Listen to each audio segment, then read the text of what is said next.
There's something peculiar about people who grew up in the 1960s. Something that doesn't manifest in grand speeches or political declarations. It's more subtle than that. It's a way of walking through the world, a way of breathing that carries with it the weight of a decade that transformed everything. And when you pay close attention, you realize that these people don't need to talk about freedom because they simply live according to that principle. Every choice they make, every boundary they refuse to accept, every convention they quietly question, all of it tells a story that is rarely verbalized. To understand this generation, we need to go back to the beginning. Imagine a world emerging from the shadows of World War II. Families were rebuilding their lives, suburbs were expanding, and everything seemed to follow a well-defined script. There were clear rules about how to live, how to dress, how to think. Men worked in offices wearing gray suits, women took care of homes, and children played in safe streets where everyone knew each other. It was a time of conformity, of structure, of unshakable certainties. But these children who were born in the late 40s and throughout the 50s, they grew up breathing this air of predictability. And something began to awaken within them. Perhaps it was television bringing images of a larger world into living rooms. Perhaps it was music that began to pulse with different rhythms, coming from unexpected places. Or perhaps it was simply the human spirit doing what it always does when it feels too contained, seeking space to expand. Before we continue, if you're enjoying this content, subscribe to the channel and leave a comment saying what time it is where you're watching. Now, let's move forward. The 1960s didn't explode suddenly. It was a slow and inevitable crescendo. These children began asking questions their parents had never considered necessary to ask. Why did things have to be that way? Who decided these rules? What if there were other ways to live, other possibilities of existing? These weren't rebellious questions in a destructive sense. They were honest questions from young people who were beginning to realize that the world was much larger and more complex than they had been taught. And then came the music. Not just songs, but anthems of a new consciousness. Lyrics that spoke about change, about dreams, about challenging the status quo. Young people listened and felt something resonate in their souls. It wasn't about breaking rules for pleasure, it was about discovering who they really were beneath all the expectations that had been placed on their shoulders since birth.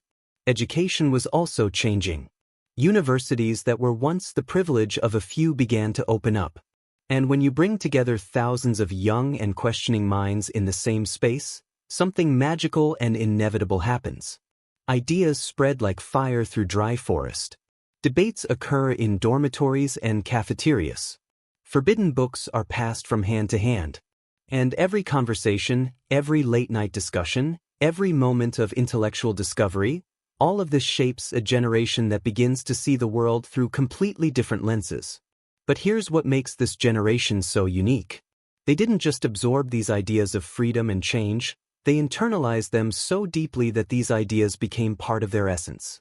When you live your adolescence and early adulthood in a period of such intense transformation, when you see barriers being torn down around you, when you witness people fighting for fundamental rights, it marks you in a way that never leaves. And then came technology. Not the digital technology we know today, but something equally revolutionary for that time. Television brought the entire world into homes. Suddenly, you could see events happening on the other side of the planet. You could witness injustices, celebrate victories, feel connected to larger movements. This generation was the first to grow up with this window open to the world, and it expanded their minds in ways that previous generations had never experienced. Fashion also told a story. When these young people began rejecting formal suits and proper dresses, it wasn't just about clothes. It was a silent declaration that they would no longer accept being placed in predefined boxes. Every bead necklace, every pair of faded jeans, every long hairstyle, all of it was a way of saying they would choose who to be, they wouldn't simply accept the role that society had written for them. And here's something fascinating. Many of these people, decades later, when you meet them today, they don't talk much about those years. They don't make speeches about the battles they fought or the changes they witnessed. But observe how they live. Observe the choices they make.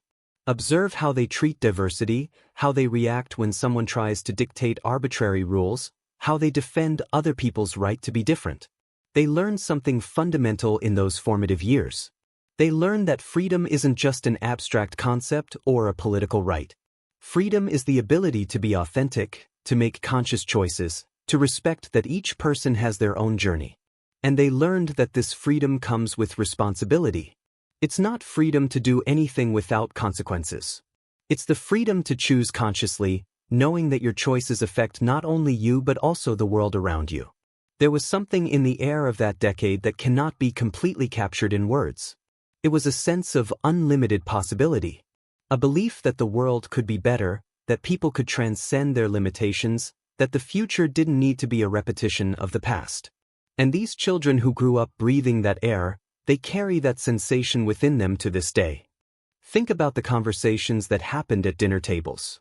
Parents who had lived through the Great Depression and war, who valued security and stability above all, trying to understand children who spoke about finding meaning, about following passions, about questioning authority.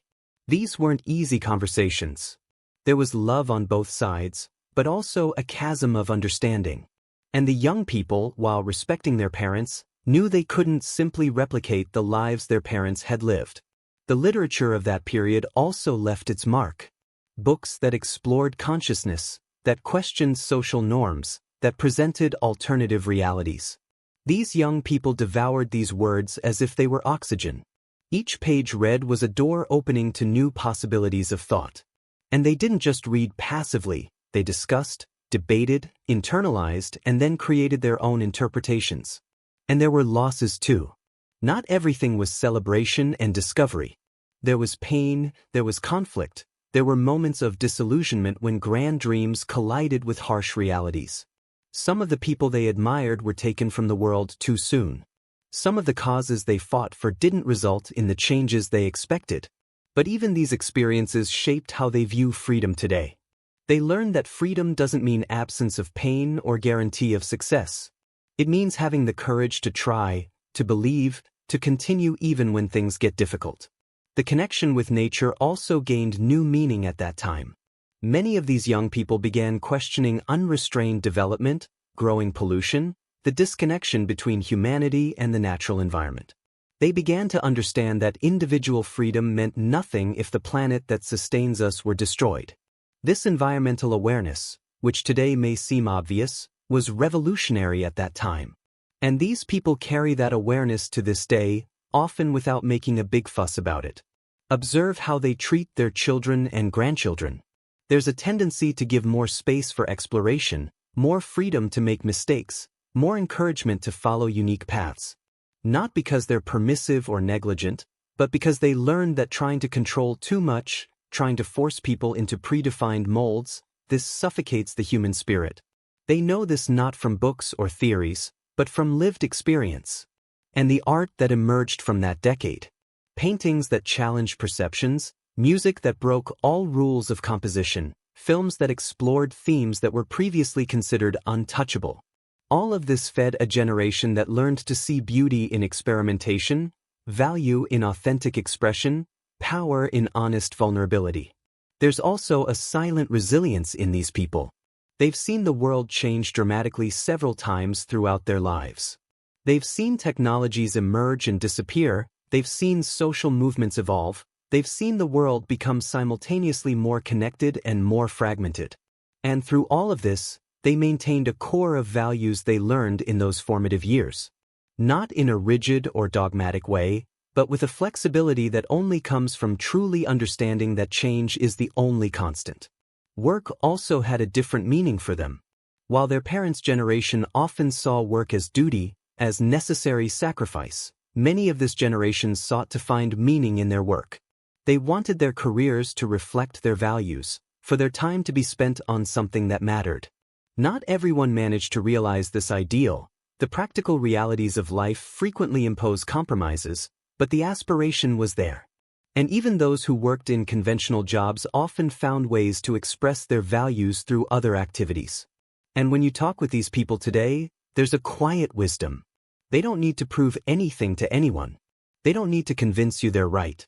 There's an acceptance that each person needs to find their own path, make their own mistakes, make their own discoveries. It's a form of respect for individual autonomy that comes from having fought for that same autonomy when they were young. Spirituality also took new contours for many of them. Not necessarily rejecting religious traditions, but seeking deeper understanding, asking questions that previous generations didn't ask, exploring different philosophies and practices. There was a hunger for meaning that went beyond simply following rituals out of obligation. They wanted to understand, to experience, to connect with something greater in authentic and personal ways. And perhaps the most beautiful thing of all is that they don't hold grudges. Despite all the battles they fought, despite all the resistance they encountered, despite not all their hopes being realized, there's a generosity of spirit in them. They want younger generations to have even more freedom than they had. They want the world to continue evolving, continue opening up, continue becoming a place where more people can live authentically. When you understand this generation, you realize that the freedom they value isn't chaotic or selfish. It's a freedom that recognizes interconnection, that understands that your right to be free is intrinsically linked to everyone else's right to also be free. It's a freedom that comes with awareness, with empathy, with responsibility. And so, these people walk through the world, not making speeches about freedom, but living it in every choice, in every interaction, in every moment of acceptance and respect for human diversity. They are living witnesses that real change happens not through imposition, but through example. Not through forcing others to think like you, but through living so authentically that it inspires others to seek their own authenticity. The 1960s planted seeds that continue growing decades later, not in obvious or dramatic ways, but in the small daily choices of millions of people who were marked by those extraordinary years.